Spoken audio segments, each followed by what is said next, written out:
Today on Eye on Northwest Politics, gearing up for a packed legislative session. Constitutionally, we have to balance the budget. Budget cuts and ODOT shortfall. We don't want to lay off ODOT employees if we absolutely don't have to. And the impact of ICE inside and outside of Oregon. When you talk about, the federal agents doing their job, did it not disturb you, the shootings in Minneapolis? I meet with Senate leaders, Senate President Rob Wagner and Senate Minority Leader Bruce Starr in the state capitol ahead of the session. Plus, that I'm willing, not happy, but willing to do this in service of this institution.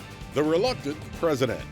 Portland City Councilor Jamie Dunphy stepping from the Progressive Caucus into the leading role for Portland City Council.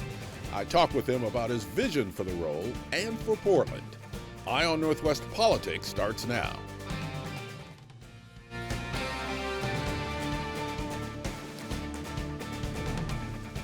Thanks for joining us. This is Eye on Northwest Politics. I'm Ken Boddie. Let's get right to your top political headlines. Former Portland Trailblazer Chris Dudley is running for Oregon governor again, 16 years after losing the governor's race to John Kitzhaber. Dudley says his priorities are education, public safety, and jobs. He joins a crowded field of Republicans, including State Representative Ed Deal and State Senator Christine Drazen. Portland City Council expected to resume debate this week on what to do with nearly $21 million in unspent housing funds. Mayor Keith Wilson asking the council to send the money back to the general fund, but council attorneys say that cannot happen. District 1 councilors Loretta Smith, Candace Avalos, and Jamie Dunphy want the money to support rental assistance programs. We will be speaking with Councilor Dunphy later in this program. An Oregon short legislative session starts tomorrow. The 35-day session will tackle everything from education to food assistance and health care. Lawmakers will consider how to balance the budget amid a shortfall of hundreds of millions of dollars, partly due to federal tax law changes. And last week, we talked to the leadership in the House about the upcoming session. This week, I traveled to Salem for a sit-down with leaders in the Senate, including the Senate President.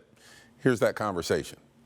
Here with Senate President Rob Wagner, Democrat from Lake Oswego, and Senate Minority Leader Bruce Starr, Republican from Dundee. Thanks for being here on Eye on Northwest Politics. Thank you for having us. Great to be here. We're on the eve of the session, the legislative session, the 35-day session, and it seems that balancing the budget is going to be a priority, and there's going to be a lot involved in doing that. Where do we start with balancing the budget here in the state, and where are we in terms of the budget itself? I'm happy to kick off.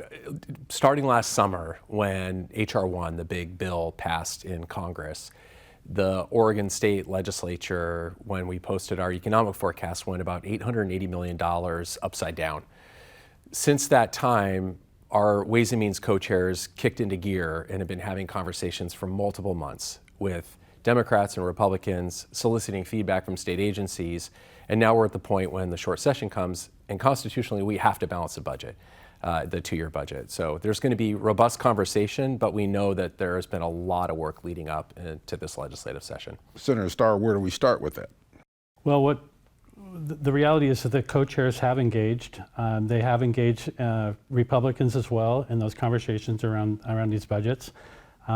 At the end of the day, the Senate President's correct. The one thing that the legislature has to do is balance the budget. I expect we'll do that. And in the big scheme of things, the overall state budget's about $140 billion. So when you look at it in scale, $880 million, it's something that is doable without significant pain, I believe. What's going to be cut? Something has to be cut with those numbers. Well, I think there's an initial conversation where we're talking about can we find agency efficiency right now? And we're working with the state government within state agencies and trying to figure out if there's vacancy savings, what can we do to try to figure out kind of how to cobble it together. When you start looking at the out years, I think that's where we really have a very difficult conversation. With the federal legislation that passed, and I want to give Senator Starr credit here, the state government really runs about $140 billion biennial budget. More than a third of that is federal funds that go to support things like medicine and food. And so the state is actually going to be required to come in and set up systems because of the federal legislation that take people off of those really important programs. I think we're going to be able to come together this short session, but we're also going to be needing to be honest with people in the out years that there's going to be some really difficult decisions ahead. One of the points, though, that I think is important here is why are the reductions so significant in Oregon? Because of our error rate is extraordinarily high, and that's one of the issues that the federal government is trying to drive down the error rate. So I think our error rate's about 15%. That needs to be ultimately decreased down, and the reductions then would be diminished. One of the items that has to be cut is the transportation budget. The transportation bill, the governor is asking that be repealed, and that the vote that you spearheaded, Senator Starr, should be done in May instead of November. So where are we with ODOT, the cuts that have to happen, and that vote? So I'll actually, because you were behind the vote, I'll let Senator Starr with that. Yeah, so 250,000 Oregonians signed the referendum petition in record time, 38 days, historic event, and that has qualified under current law for the November general election ballot. So we shouldn't be surprised that every Democrat that voted for that bill and the governor that signed that bill do not want to have that vote on the same ballot that everybody else that they're going to be on in November of this year. So the majority is looking to move that election from November to May.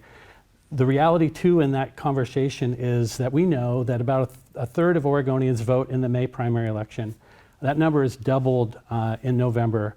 So do we want to get on an election where the vast majority of Oregonians cast their ballots, or do we want to disenfranchise Oregonians and Oregon voters who, for whatever reason, don't vote historically in the May primary? Obviously, Senator Wagner, you have a different view. Yeah, well, I think it's important to go all the way back into where we started this conversation, and that is with people wanting a safe and efficient and effective transportation system to be able to move freight, to get people to jobs. We came into the legislative session and we had multiple different goals in that. Part of it is that we have a declining gas tax revenue over the years, and we need to figure out what are the different pieces we're going to be able to put together long-term to have that efficient, effective, safe system. There were multiple pieces of this legislation that ended up getting passed this last fall. One of them was actually spearheaded by Senator Starr. There's probably the most aggressive accountability measures that we've seen in statute setting out accountability for ODOT. We have never really seen that to the degree that we have. There was substitution in the bringing on of a road use fee charge, starting with electric vehicles, to be able to account for the fact that cars are getting more fuel efficient. There was really important legislation that was contained in that bill around fixing something that's a little technical, but it's really helping the truckers with the highway cost allocation and simplification of the weight mile tables. So there's multiple pieces that were in that. We also got rid of tolling, which was really important to my constituents down, because I represent Westland and Oregon City area. We need to figure out, this was a stopgap measure that passed, we need to figure out what is the future forward for the next 10 and 20 and 30 years for our transportation system. On immigration and ICE, we've seen a lot of ICE activity, especially in other states, but we've seen it here as well. Will this be addressed in the legislative session? I know legislative leaders have said that they are really concerned about what's happening on the forefront of immigration and ICE enforcement. So where do you see us doing anything during this session on that issue? There's a lot of fear that's out there, and people are asking, what can we do at the state level to address sort of these masked thugs that are going around and trying to divide people, and in some cases what we feel is sort of unconstitutionally attacking and targeting certain communities. Right now, there is a handful of legislators that have been working diligently, working with community groups at the local level to come forward and say, bring us your ideas, what are the things that we can do? Senator Starr? So I think we need to look at this with a clear eye. Where there are challenges in this country with federal law enforcement, and they're not thugs, by the way, they're federal law enforcement officers who are out there working to protect Oregonians day in and day out, arresting sex traffickers, drug traffickers, folks that are rapists. I mean, we have a whole list of folks that have been detained and deported, arrested in our state.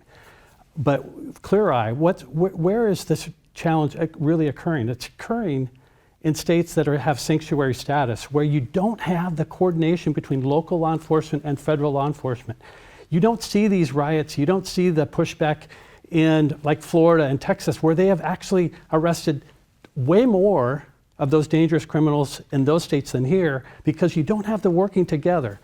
Senator Starr, when you talk about the federal agents doing their job, did it not disturb you, the shootings in Minneapolis? Oh, for sure, absolutely. Tragedy should never have happened. Should never have happened. But? Yeah, you had individuals put themselves in harm's way. Unfortunately, when you engage with a federal law enforcement officer trying to do their job, bad things will happen. Thousands, tens of thousands of Minnesotans are peacefully protesting and go home and sleep peacefully at night. There's reasons why you have those situations. Well, Senate President Rob Wagner, Senate Minority Leader Bruce Starr, thank you very much for being on Eye on Northwest Politics, and best of luck to both of you in the upcoming session. Thank you. And thanks for coming to the Capitol, Ken. And you can find much more of our conversation at KOIN.com. Next, the new Portland City Council president said he didn't want the job, but he accepted it. So what now? Portland City Councilor Jamie Dunphy next on Eye on Northwest Politics.